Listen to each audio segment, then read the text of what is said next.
Electrical energy generation and environment. Electricity generation based on fossil fuel like coal, natural gas and nuclear fuels like uranium and plutonium are not environment friendly. आता आपण thermal energy generation पाहिलं कशा साहाय्यानं, Coal, बरोबर. त्यानंतर आपण natural gas जे आहे त्याच्यापासून सुद्धा पाहिलं की कशा पद्धतीने इलेक्ट्रिसिटी जनरेट केली जाते लास्ट लेक्चरमध्ये. त्या अगोदर आपण न्यूक्लिअर एनर्जीबद्दल बोललो होतो की ज्यामध्ये युरेनियम आणि प्लुटोनियम आहे ना, जो स्टेबल असतो तो 235 आणि त्याला अनस्टेबल करण्यासाठी एक न्यूट्रॉनचा मारा. ओके, त्यावर आधारित. पण या सर्वांचं एक ड्रॉबॅक जर पाहिलं तर मात्र हे एन्व्हायरमेंट फ्रेंडली आहेत का? नाही, because of pollution. It means that if electrical energy is generated using these fuels, it can lead to environmental degradation. आणि याचा अर्थ असा आहे की इलेक्ट्रिक एनर्जी जर आपण यांच्या साहाय्यानं अर्थातच फॉसिल फ्युलच्या साहाय्यानं जर जनरेट केली तर डेफिनेटली पर्यावरणाचं काय होतं, डिग्रेडेशन. अर्थातच एक प्रकारे काही घटकांचं विघटन होतं, कारण आपल्याला माहीत आहे की कार्बनचं उत्सर्जन वाढायला, काही याच्यामध्ये सल्फर ॲड होतो, बरोबर आहे का. म्हणजे असे बरेचसे प्रॉब्लेम आहेत. We have seen that burning of fossil fuels like coal and natural gas leads to emission of certain gases and soot particles. आता कोल, नॅचरल गॅस यांच्या बर्न जर केलं तर काही sulphur dioxide, carbon monoxide, carbon dioxide है ना, अशा गॅसेसचं काय होतं, एमिशन. आणि काही सूट पार्टिकल्ससुद्धा असतात की जे वातावरणामध्ये मिसळल्यावर वेगवेगळ्या प्रकारचे रेस्पिरेटरी डिसऑर्डरसुद्धा होतात है ना. These result in air pollution. Okay. Incomplete combustion of fuels leads to formation of carbon monoxide. आता एक जनरल केमिकल इक्वेशन आपल्याला माहिती आहे की कार्बनचं जेव्हा पूर्ण ज्वलन होतं तेव्हा काय तयार होतो, कार्बन डायऑक्साईड. पण त्याचं जर इनकम्प्लीट कम्बिशन झालं तर एक विषारी वायू तयार होतो आणि तो कोणता आहे, कार्बन मोनॉक्साईड. याचा फॉर्म्युला आहे CO. It adversely affect our health. Increase in percentage of carbon dioxide in the air due to burning of fuels affect environment severely.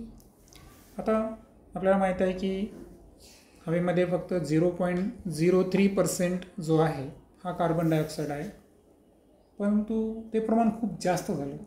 कारण that's why green house gas effect पाहिला आपण की ते जे असतात ते अर्थच्या सरफेसजवळ असतात आणि मग जे रेज ॲटमॉस्फिअरमध्ये रिटर्न जायला पाहिजे है ना, तर ते अल्ट्राव्हायलेट रेज जातात का?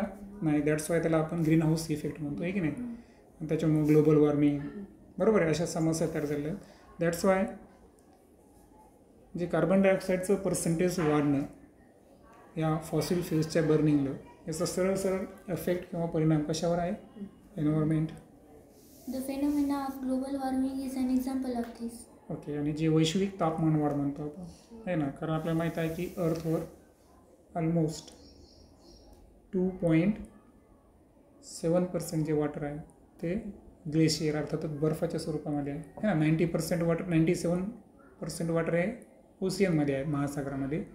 आणि 2.7% जे वॉटर आहे ते ऑलमोस्ट कसे आहे, ग्लेशियर स्वरूपात आहे. आणि ते जर मेल्ट झालं तर समुद्र सपाट म्हणजे बरेचसे जे समुद्राच्या जवळचे जे सिटीज आहेत, मुंबईसारखे शहर, हे पाण्याखाली जाण्याची काय होऊ शकते, भीती, एन्व्हायरमेंटल इम्बॅलन्स होऊ शकतो. सो ग्लोबल वॉर्मिंगला हे जे आहे तर अफेक्टिव्ह आहे. Nitrogen dioxide generated due to burning of fuels like coal, diesel, petrol etcetera. आता आपण दगडी कोळसा असेल, डिझेल, पेट्रोल या फॉसिल फ्युलला जर बर्न करत असू तर एक आणखीन पोल्युटंट तयार होतो, तो आहे nitrogen dioxide.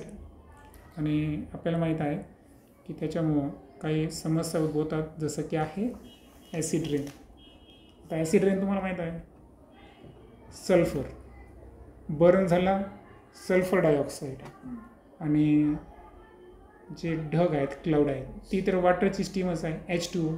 So SO2 + H2O, H2, SO4, sulphuric acid. Same नायट्रोजनमुळं nitrogen dioxide along with water, nitric acid. So acid rain जे आहे आयदर तो सल्फ्युरिक ॲसिडच्या स्वरूपात असेल किंवा कोणतं नायट्रिक ॲसिड फायनली ते काय आहे, ॲसिड रेन आहे. म्हणजे लक्षात आलं तुम्हाला. Leads to problem like acid rain. Next. Soot particles generated due to incomplete burning of fossil fuels cause air pollution. आणि जे आपण सूट पार्टिकलबद्दल बोललो होतो, तर ॲक्च्युअल फॉसिल फ्युल्सचं जर इनकम्प्लीट बर्निंग झालं, अपूर्ण ज्वलन, तर त्याच्यामुळं एअर पोल्युशनमध्ये सूट पार्टिकल्स ॲड होतात. Okay. It can lead to problems related to respiratory system like asthma. आणि सूट पार्टिकल जे आहे ते सरळ सरळ आपल्या रेस्पिरेटरी सिस्टीमवर, आपल्या श्वसन संस्थेवर परिणाम करतात. आणि त्याचं उदाहरण आहे अस्थमा, ज्याला आपण दमा म्हणतो. Okay. It took millions of years for formation of fossil fuels like coal, crude oil, and natural gas, LPG and CNG. आता तसा विचार केला तर फॉसिल फ्युल कसं तयार झालं बरं, की हजारो वर्षाचा, म्हणजे कितीतरी लाखो वर्षापूर्वी काय केलं की जमिनीखाली गाडल्या गेले ते वनस्पती, त्यानंतर प्राणी, त्यांचे जे अवशेष आहे ते यांच्यापासून कशाचं फॉर्मेशन झालं आहे, फॉसिल फ्युलचं. आयदर ते कोल असेल, क्रूड ऑइल असेल किंवा नॅचरल गॅस, ज्याचे 2 type, liquid petroleum gas and compressed natural gas. तर Also the reserves of these fuels are limited. एक तर तयार होण्यासाठी त्यांना मिलियन्स ऑफ इयर्स लागले, आणि त्याच्यानंतर त्यांचे साठे कसे आहेत, लिमिटेड, म्हणजे मर्यादित स्वरूपाचे. They are going to deplete in future. आणि भविष्यामध्ये ते नष्ट होण्याच्या मार्गावर आहे, depletion. It is said that with the current speed of their use, the coal reserves in the world would last for another about 200 years or so, and the natural gas reserves for about 200 to 300 years. आणि आज रोजी जे कोळशाचे साठे आहेत, ज्या स्पीडनं आपण त्याला use करायलो, जास्तीत जास्त किती वर्ष, 200 वर्ष आपल्याला पुरेल. आणि त्यानंतर नॅचरल गॅस जे आहे तो मॅक्झिमम 200 ते 300 वर्ष आपल्याला साठी म्हणजे सफिशियंट राहू शकतो. त्यानंतर ते पूर्णपणे संपून जाईल. We have also discussed above about the problems in use of nuclear energy, like the disposal of nuclear waste and possibility of disaster due to accident in nuclear power plant. आणि त्यानंतर आता जी न्यूक्लिअर एनर्जी आहे, uranium and प्लुटोनियमपासून तयार होणारी, त्यामध्ये सुद्धा तुम्हाला माहिती आहे की न्यूक्लिअर वेस्ट जे आहे, अणुकचरा, तर त्याची विल्हेवाटसुद्धा एक, त्याचं डिस्पोजल हे सुद्धा एक पर्यावरणीय समस्या झालेली आहे.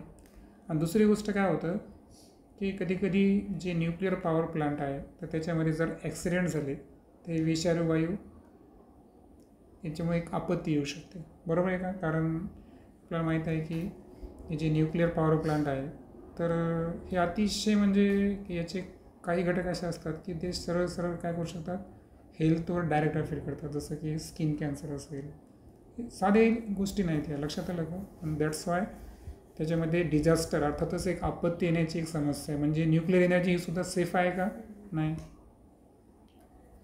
Considering all these points, it can be said that the energy generation from fossil fuels and nuclear fuels are not environment friendly. Finally आपण या स्टेटमेंटवर येऊ की तुम्ही फॉसिल फ्यूल आणि न्यूक्लिअर फ्यूल यापासून जर एनर्जी जनरेट करत असाल तर ती इको फ्रेंडली किंवा एन्व्हायरमेंट फ्रेंडली आहे का? नाही. Then extra information towards green energy. There are other ways of electricity production which avoid above problems. मग या समस्या जर सॉल्व करायचं असेल तर एनर्जी प्रोडक्शनचे आपल्याकडे काही दुसरे मार्ग आहेत. Electricity generation from water reservoir, wind, sunlight, biofuels, etc. are the examples of such methods. यामध्ये वॉटर रिझर्व्हर असेल, ओके, आपल्याला माहिती आहे की धरणातलं पाणी उंचावरून टर्बाईन फिरून हायड्रो इलेक्ट्रिक एनर्जी तयार करता येते. त्यानंतर वाईन, वाऱ्यापासून जी पवनचक्की आहे की नाही, त्याला आपण पवन ऊर्जा म्हणू. सनलाईट, आजकाल तर हा सर्रास यूज होतो आहे की नाही. आपल्याला माहीत आहे की कितीतरी सोलार प्लांट जे आहेत, जसं की आमच्याकडे पण आहे ना, वॉटर हीटर. बऱ्याच लोकांचे म्हणजे पंप वगैरे येतात, सोलार पंप वगैरे तुम्ही शेतामध्ये बघत असताल. आणि काही जणांना त्या हाऊस पर्पजसाठी सुद्धा आता सोलार हाऊस करलेत आहे की नाही. तर डेफिनेटली तो एक आहे. त्यानंतर बायोफ्यूल, जैविक इंधन. तर हे असे काही सोर्स आहे की जे इको फ्रेंडली आहेत, म्हणजे पर्यावरणाला काही नुकसान आहे का? नाही. The energy sources used in such options, that is water reservoir, wind, sunlight, biofuel, are never ending, that is are perpetual. आणि यांना आपण अपारंपरिक ऊर्जा स्रोत म्हणतो, परपेच्युअल, म्हणजे हे नेवर एंडिंग, कधी संपणार आहे का? नाही. Moreover, use of these sources do not lead to environmental problem discussed above. आणि एन्व्हायरमेंटचा एक कोणतीही समस्या इथं निर्माण होत नाही. Therefore, electricity generation through this source can be called environment friendly. आणि मग हे जे आहे लिस्ट दिली तुम्हाला, वॉटर रिझर्व्हर असेल, वाइंड, सनलाईट किंवा बायोफ्यूल, तर यांच्यामुळे एक तर इलेक्ट्रिसिटी जनरेशन होते, कधी न संपणारे आहेत आणि पर्यावरणाला सुद्धा काय धोका नाही. दॅट्स वाय ते एन्व्हायरमेंट फ्रेंडली आहे. We can also call the energy generated by the process as green energy. आणि पर्यावरणाचं संरक्षण होत असेल आणि कोणतेही डिग्रेडेशन नसेल, डिप्लेशन नसेल, तर ती एनर्जी आपल्या खूप कामाची आहे. म्हणजे ते पर्यावरणाला एव्हरग्रीन ठेवू शकते. दॅट्स वाय त्या एनर्जीला काय नाव आहे, ग्रीन एनर्जी.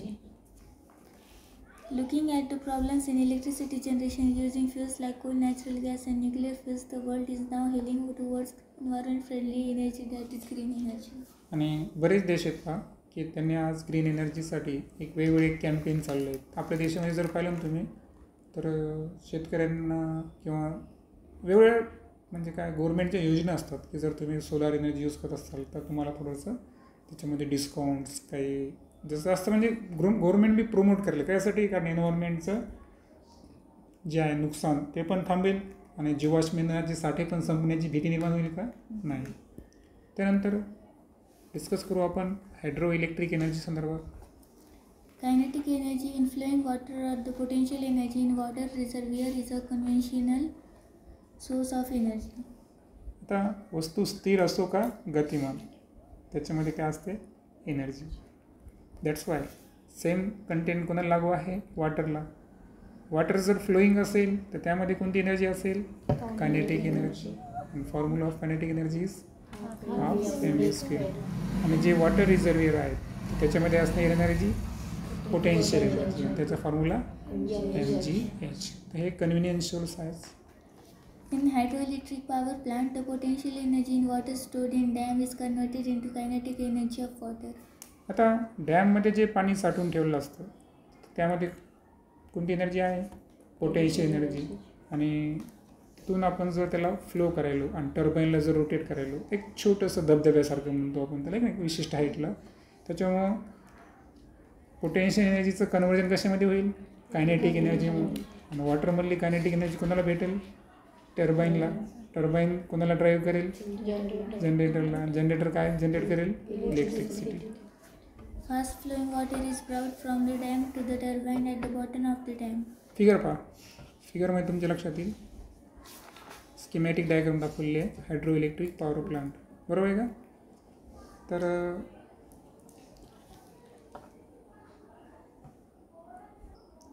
आता फिगरमध्ये लेफ्टला वॉटर रिझर्व्हिअर आहे, त्याचे 3 पोझिशन दाखवले तुम्हाला, ए, बी आणि सी.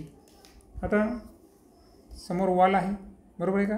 आणि तुम्हाला माहिती आहे की सेम अशा पद्धतीचं तुम्ही पैठणला वगैरे पाहिलं असं. ओके. आता काय होतं की बी पॉईंटवरून जेव्हा जे स्ल्यूज गेट्स आहे याला जर आपण ओपन केलं, ओके, पेन स्टॉकला, तर हे वॉटरमध्ये काय होईल की ज्या वॉटरमध्ये काय होती, पोटेन्शियल एनर्जी होती है ना, डोर क्लोज असताना. ते डोर जर ओपन केले, गेट ओपन केले, तर तुम्हाला माहिती आहे की धरणातलं पाणी कोणत्या स्पीडनं बाहेर निघतं. मग ते स्पीडली जे निघणारं पाणी आहे तर ते जे तुम्हाला दाखवले तर इथं त्या टर्बाईनला काय करतील, ते रोटेट, बरोबर. टर्बाईनला जर त्यांनी रोटेट केलं तर वरच्या ठिकाणी तुम्हाला तिथं जनरेटर दिसेल. हा जनरेटर काय निर्माण करेल, या ठिकाणी इलेक्ट्रिसिटी, जे की पॉवर हाऊसच्या साहाय्यानं, ते केबलच्या साहाय्यानं आपण काय करतो, जे त्याचे हे असतात, जसं की आपल्याकडे महाराष्ट्र स्टेट इलेक्ट्रिसिटी बोर्ड आहे, तर त्या आणि तिथून ते हाऊस पर्पजसाठी डिस्ट्रीब्यूट केले जाते. दॅट्स वाय जे टर्बाईन रोटेट करणं एवढाच उद्देश आहे फक्त. आणि फक्त वॉटरचं आपण काय केलं इथं, पोटेन्शियलचं रूपांतर कायनेटिकमध्ये करणे आणि कायनेटिकच्या साहाय्याने टर्बाईनला रोटेट करणे. तुम्हाला माहिती नंतर ते पाणी कशामध्ये येतं, नंतर नदीमध्ये येतं, बरोबर आहे. ज्या नदीवरच डॅम बांधलेला आहे त्याच नदीच्या पात्रानंतर पाणी जातं, फक्त तितक्यापुरतं साठवून त्याला स्पीड क्रिएट करून इलेक्ट्रिसिटी काय करणे, जनरेट करणे, हा मेजर उद्देश त्या मागचा असतो. The kinetic energy of the flowing water drives the turbine. Okay, तुमच्या लक्षात आलं ते. The turbine in turn drives the generator to generate electricity. Okay. वॉटरची कायनेटिक एनर्जी भेटली टर्बाईनला, टर्बाईननं ड्राईव्ह केलं जनरेटरला, त्यानं जनरेट केली electricity. The block diagram showing different components of a hydroelectric power plant is shown in figure 5.15. आणि जे ब्लॉक डायग्राम आहे त्याला केअरफुली अभ्यास केला आपण तर वॉटर रिझर्वियर मध्ये सुरुवातीला कोणती एनर्जी होती? Potential energy. ही पोटेन्शियल एनर्जी जी आहे तर अगोदर वॉटरला जर आपण त्याचे जसं की फिगरमध्ये सांगितल्याप्रमाणे पेनस्टॉक ओपन केले की वॉटरमध्ये कोणती एनर्जी आली? कायनेटिक. बरोबर. मग ही कायनेटिक एनर्जी कोणाला रोटेट करायली? वॉटर टर्बाईनला. आता ते नॅचरल गॅसमध्ये गॅस टर्बाईन होते, हायड्रोइलेक्ट्रिक एनर्जीमध्ये कोणते आहे? Water turbine. आपण म्हणलं होतो टर्बाईन प्रत्येक ठिकाणी आहे, पण टाईप बदलला की टर्बाईनचं स्ट्रक्चरसुद्धा बदलतं. फायनली जनरेटरला ड्राईव्ह करून त्या ठिकाणी इलेक्ट्रिक एनर्जीचं जनरेशन होतं. त्यानंतर नेक्स्ट आहे electricity generation using wind energy. The schematic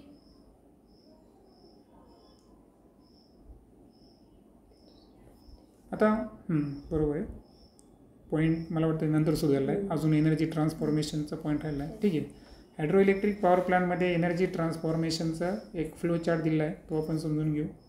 वॉटरमध्ये होती पोटेन्शियल एनर्जी. पेनस्टॉक ओपन केल्यावर कोणती एनर्जी आली? कायनेटिक. ती कायनेटिक एनर्जी कोणाला भेटली? टर्बाईनला. आणि फर्दर जनरेटरनं काय निर्माण केलं? Electrical energy. The schematic of hydroelectric plant is shown in figure 5.17. Water from about middle of the total height of the dam is taken to the turbine as shown by point B in the diagram. आणि डायग्राममध्ये आपण पाहू शकतो की एनं काय केलेलं आहे? हाईट.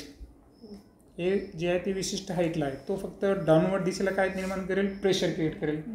त्या प्रेशरमुळं बी पॉईंटवरून जो आउटलेट आहे समजा, बरोबर आहे, तर सांगितलं ना की water from the about middle of the total height, म्हणजे डॅमची टोटल हाईट जी आहे त्याच्या मिडल पॉईंटचं जे वॉटर आहे ते ॲक्च्युअल आपण टर्बाईनला रोटेट करण्यासाठी काय करतो? युटिलाइज करत असतो. ओके. आणि सो दॅट्स वाय. कारण आपण मला सांगा टॉपचं जर आपण ओव्हरफ्लो केला त्याच्यामध्ये ती शक्ती राहणार आहे का? नाही. परंतु आपल्याला माहिती आहे की वेन एव्हर म्हणजे लिक्विडच्या आपण जितक्या डेप्थमध्ये जाऊ तितका प्रेशर काय होत जातो? इन्क्रीज होत जातो. Pressure increases with the depth. ही आपली स्टँडर्ड 8ची कन्सेप्ट आहे. त्या कन्सेप्टच्या साहाय्यानं त्या टर्बाईनला निश्चितच कायनेटिक एनर्जी मॅक्झिमम अमाऊंटमध्ये प्रोव्हाइड केलं जाईल. त्यानंतर आहे ब्ल्यूमध्ये काय आपल्याला इन्फॉर्मेशन दिली additional. Since no fuel is burnt in hydroelectric plant, no air pollution due to combustion of fuel results. आता कोणत्याही प्रकारचं जे फ्यूल आहे ते आपण यूज केलं का? नाही. तर वॉटरमधल्या एनर्जीचा आपण वापर केला. दॅट्स वाय जी हायड्रो एनर्जी प्लांट आहे तर त्याच्यामुळे वातावरणाचं कोणतंही पोल्युशन होत नाही, कारण इथं फ्यूलचं कम्ब्युशन नाही आहे. Okay. However, considering the issue like forced migration of large community, submerging of forests on fertile land, adverse effect on living creatures in the river. It has always been a point of debate whether the hydroelectricity is environment friendly or not. What is your opinion about it? आता काय होतं माहिती आहे का? धरण बांधायचं असेल तर तुम्हाला माहिती आहे का गावच्या गाव स्थलांतर करावं लागतं. म्हणजे बऱ्याच गावांना काय करावं लागतं? मायग्रेशन म्हणजे स्थलांतर करावं लागतं. कारण आपल्याकडे वाकई म्हणून बघा तिथे डॅम बांधायचं होतं तेव्हा त्याच्या आजूबाजूचे बऱ्याच गावांना काय करावं लागलं? शिफ्ट करावं लागलं. बरोबर. मग ह्याला म्हणायचं फोर्स म्हणजे जास्त लोकसंख्येचा एरिया जो आहे त्याला आपल्याला काय करावं लागतं? मायग्रेट करावं लागतं, कारण जागा तेवढी लागते ना त्याला. दुसरं काय असतं की जे फॉरेस्ट आणि फर्टाईल लँड आहे तीच जर डॅमसाठी वापरली गेली तर ऑलरेडी पॉप्युलेशन एवढी आहे, मग त्यांची डिमांड फुलफिल कोण करेल? सुपीक जमीन जर धरणात जात असेल तर तो एक इफेक्ट आहे. आणि दुसरं गोष्ट काय आहे की जे लिव्हिंग क्रिएचर्स आहेत रिव्हरमधले तर त्याच्यावरसुद्धा काय होऊ शकतो? ॲडवर्स इफेक्ट होऊ शकतो. कारण बी पॉईंटचा जे वॉटर होता तो डायरेक्ट टर्बाईनकडे चालला, तिथं हीट जनरेट होऊ शकते. मग ते ॲनिमल्स आहे की नाही, म्हणजे मग आता इथे एक डिबेट करा म्हणले, ते एक चर्चा करा इथं की hydro electric energy environment friendly आहे किंवा नाही. तर तुमचं ओपिनियन काय असेल? माझं ओपिनियन सांगतो मी की ही जी हायड्रो इलेक्ट्रिक एनर्जी आहे it is better than thermal energy और न्यूक्लिअर एनर्जी और नॅचरल गॅस एनर्जी. त्यांच्यापेक्षा काय ती बेटर आहे, but not best, because of हे जे 3 ड्रॉबॅक सांगितले हे सुद्धा विचार करण्यासारखे आहेत. आणि दॅट्स वाय याच्यापेक्षा वेगळे जे पुढचे आपण डिस्कस करणार आहे, सनलाईटपासून असेल, समुद्राच्या लाटापासून पण वीज निर्माण होते, तर असे काही ऑप्शन जर वापरले तर मे बी ठीक आहे. चला ॲडव्हान्टेजबद्दल बोलू. Advantage of hydroelectric power generation. Since no fuel is burnt in hydroelectric power generation, there is no pollution resulting from combustion of fuel. Okay, एका शब्दात सांगायचं असेल तर no pollution. If there is sufficient water storage in the dam, it is possible to generate electricity as and when necessary. दुसरं आहे की sufficient अमाऊंटमध्ये water जर अवेलेबल असेल डॅममध्ये तर निश्चितच आपण जेव्हा गरज आहे तेव्हाच आणि शक्य तितकी इलेक्ट्रिसिटी काय करू शकतो, जनरेट करू शकतो. समजा आता पावसाचे दिवस आहेत आणि शेतकऱ्यांची डिमांडच नाही पाणी द्यायची, तर मोटर वगैरे चालतात का? नाही, अशा वेळेस कमी असेल ना डिमांड, अशा वेळेस नेसेसरी अनावश्यक गरज नसताना इलेक्ट्रिसिटी आपण जनरेट करणार नाही. हा एक याचा फायदा आहे. Although water reservoirs is used for power generation, it can be replenished during the rainy season, leading to uninterrupted power generation. आता याच्यात एक आहे की वॉटर रिझर्वियर जे आहे, तर पाणी आता आपण काय केलं, टर्बाईनला रोटेट करून ते कुठे गेलं, नदी पात्रात. ते रिटर्न धरणार घेता येणार आहे का? नाही. पण हे काय ना, दरवर्षी पाऊस येणार आणि धरण भरणार. दॅट्स वाय म्हणजे त्याच्यामध्ये असं कोणतं इंटरप्शन आहे का? नाही. चला प्रॉब्लेमबद्दल बोलू. Problems associated with hydroelectric power plant. The backwater due to storage of water in dam may submerge village or towns in that area. आता बॅकवॉटर जर आलं ना समजा डॅमच्या पाण्याचं, तर बऱ्याचशा वेळेस ते शहरात तिच्या जवळचे जे गावं किंवा शहर असतात हे पाण्याखाली येऊ शकतात, है ना. बॅकवॉटर म्हणजे जोक नसतं, submerge. Okay. This leads to the problems of rehabilitation of the displaced population. आणि जे त्याच्यामुळे जे लोक डिस्प्लेस होतील तर त्यांचं पुन्हा जे आहे रिहॅबिलेशन करणे, त्यांच्यासाठी नवीन एरियाज तयार करणे, हे नाही. तर स्थलांतरित लोकांना तुम्हाला माहिती आहे कसं नवीन गावं तयार करून द्यावं लागतं गव्हर्नमेंटला लँड असं परचेस करून, तर ते एक फार मोठा खर्चिक विषय आहे. Moreover, this can also submerge forests as well as fertile land. आणि डॅम आहे तर याचा अर्थ जी सुपीक जमीन आणि फॉरेस्ट आहे पूर्णपणे पाण्याखाली चालेल. The obstruction of the flow of river water may have adverse effect on living world in the river. आणि आपण डॅम मारला म्हणजे काय केलं की रिव्हरच्या वॉटरचा जो फ्लो होता त्याच्यामध्ये अडथळा निर्माण केला, आपण ऑब्स्ट्रक्शन तयार केलं. आणि सरळ सरळ नदीमधली जी सजीव सृष्टी असेल त्याच्यावर काय व्हायला इथं ॲडव्हर्स इफेक्ट होईल. त्यानंतर आहे some major hydro electric plants in India आणि त्यांची capacity. Place Tehari, State Uttarakhand, capacity 2400 megawatt. Koyana, State Maharashtra, 1960 megawatt. Sri Salyan, State Andhra Pradesh, capacity 1670 megawatt. Natpa Zokri, State Himachal Pradesh, capacity 1500 megawatt. Okay. पैकी इथं चित्र दाखवले कोयना डॅमचं, जे की महाराष्ट्रामधलं आहे. Okay, ठीक आहे. Next, The kinetic energy in the wind has been used. Sorry, आता सुरू व्हायला आपला पॉईंट जो आपण मिसिंग केला होता, है ना. म्हणजे ते ॲक्च्युअल काय झालं की ते थोडंसं टॉपला गेला पॉईंट, आहे की नाही. म्हणजे electric energy generation using wind energy. ठीक आहे, करू आपण carry continue. The kinetic energy in wind has been used since long for lifting of water for driving floor, mile, etc. आता आपल्याला माहिती आहे की वात्या हवेला आपण काय म्हणतो वारा, वाइंड. ओके, तर निश्चित याच्यामध्ये कोणती एनर्जी आहे, कायनेटिक एनर्जी. आणि या कायनेटिक एनर्जीच्या साहाय्यानं वॉटरला लिफ्ट करणे. ओके. त्यानंतर फ्लोर मिल जे आहेत तर त्याच्यामध्ये सुद्धा कशाचा वापर केलेला असतो, वाऱ्याच्या साहाय्यानं थोडंसं त्याला रोटेट करून फ्लोर केलं जातं. फ्लोर मिलमध्ये त्याचा पण चालवण्यासाठी वापर केला जातो. The wind energy can also be use for electricity generation. याच्या व्यतिरिक्त आपल्याला माहीत आहे की पवन ऊर्जा आहे की नाही, वाऱ्याच्या साहाय्यानं आपण इलेक्ट्रिसिटी जनरेट करू शकतो. The machine which converts the kinetic energy of wind to electrical energy is called as wind turbine. आता टाईप बदलला. आता फायनल उद्देश काय आपला, टर्बाईनला रोटेट करणे. बरोबर. मग त्यामध्ये लिक्विड असेल किंवा गॅसेसच्या साहाय्याने असेल. तर वाईन जो आहे तो गॅसियस फॉर्म आहे, त्याच्यामध्ये कायनेटिक एनर्जी आहे. आणि तो वाईन टर्बाईनला काय करणार, रोटेट. तो कोणाला अटॅच असेल, जनरेटरला. जनरेटर काय निर्माण करेल, okay. As the wind strikes the blades of the turbine, the blades rotate. Okay. Wind कशाला हिट केलं, टर्बाईनच्या ब्लेड्सला. तर ब्लेड्स काय होतील, rotate. The axle of the turbine is connected to the electric generator through a gearbox.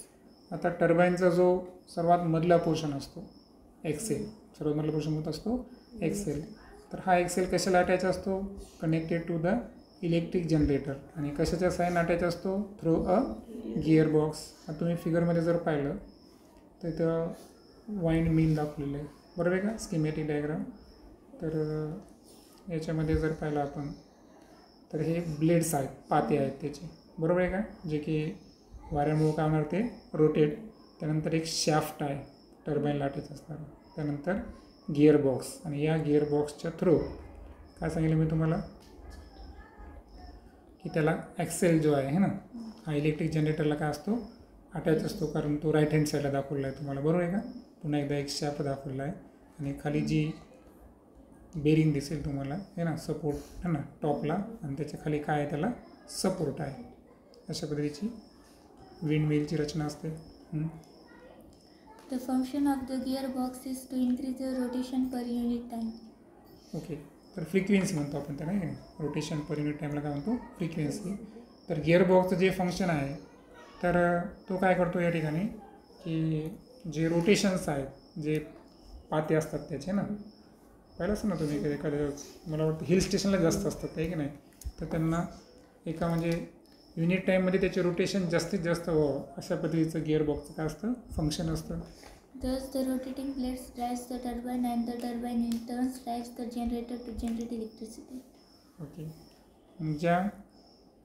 जे वाऱ्यामध्ये जी काय होती kinetic energy, त्याच्यामुळे blades rotate झाले, म्हणजे त्याच्यामध्ये सुद्धा काय आली, कायनेटिक एनर्जी.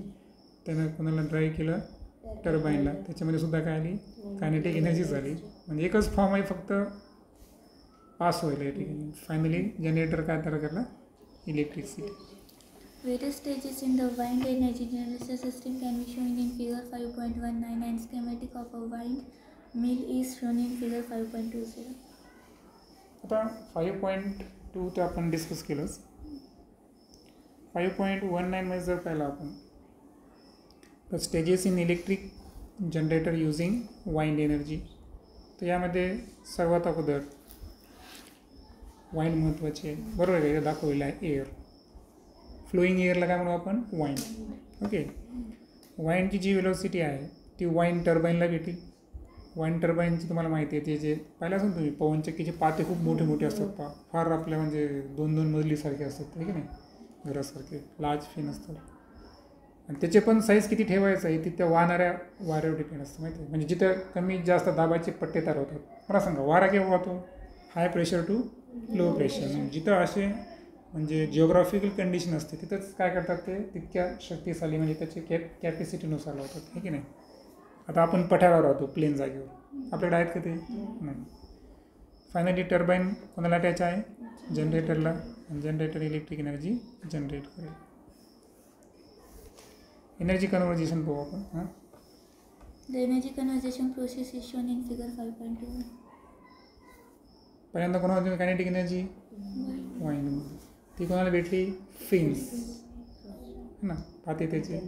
हां, मग ते त्याची कायनेटिक एनर्जी कोणाला भेटली, टर्बाईनला. टर्बाईन म्हणले टर्बाईनला कोणाला ड्राईव्ह केलं?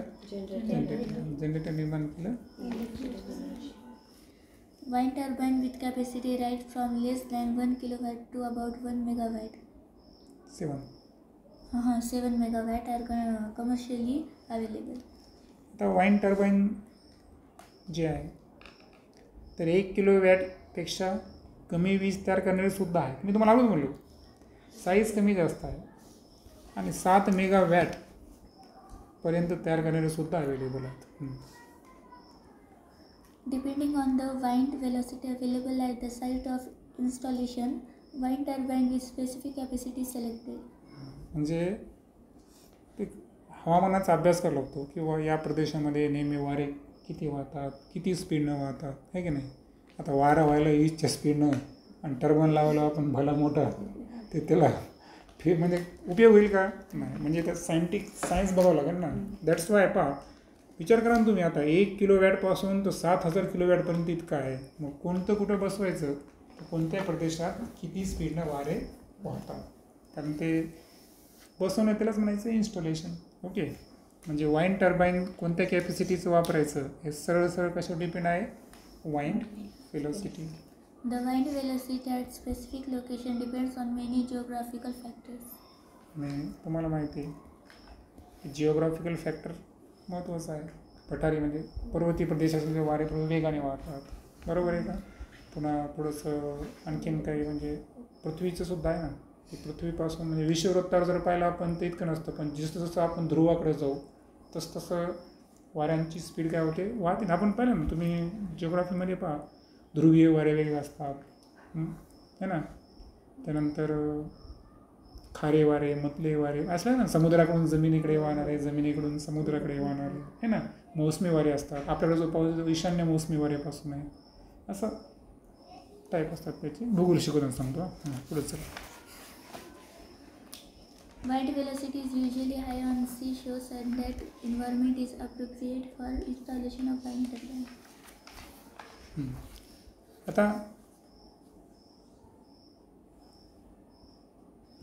आताच माहिती सांगितलं मला. समुद्राकडून जमिनीकडे वाहतात ना त्या वाऱ्याला म्हणतात खारे वारे, आणि जमिनीकडून समुद्राकडे वाहतात त्याला म्हणायचं मतले वारे. तर फायनली इतकं तर कळालं किंवा समुद्र ठिकाणी वारे वाहतात, बरोबर का. नाव लक्षात नाही तर हरकत नाही, भूगोलामध्ये पाहू ते. मात्र त्याच्यामुळं वारे वाहिले म्हणजे याचा अर्थ त्या वाऱ्याच्या कायनेटिक एनर्जीचा आपण वापर करू शकतो. म्हणजे त्या ठिकाणी वाईन टर्बाईन इन्स्टॉल करायला हरकत नाही. Wind energy is a clean energy source. त्याच्यामुळं काय नाही वाटर एअर पोल्युशन आहे का? नाही. However, the wind velocity necessary for wind energy generation is not available everywhere. वारं व्हायला पाहिजे ना. वारच नाही व्हायला तर दुकान बंद आहे की नाही, तसं लक्षात ठेवायचं ना. In that sense, use of wind energy is limited. याचा अर्थ वाईंड एनर्जी दुसरं डिपेंड आहे.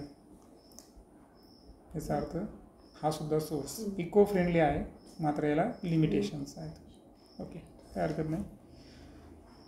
नेक्स्टमध्ये आपण ठीक अगोदर हे करतो ना, wine turbines of different capacities. पहा आता समजा आपण आपल्या घरावर बसवलो, बरोबर आहे का.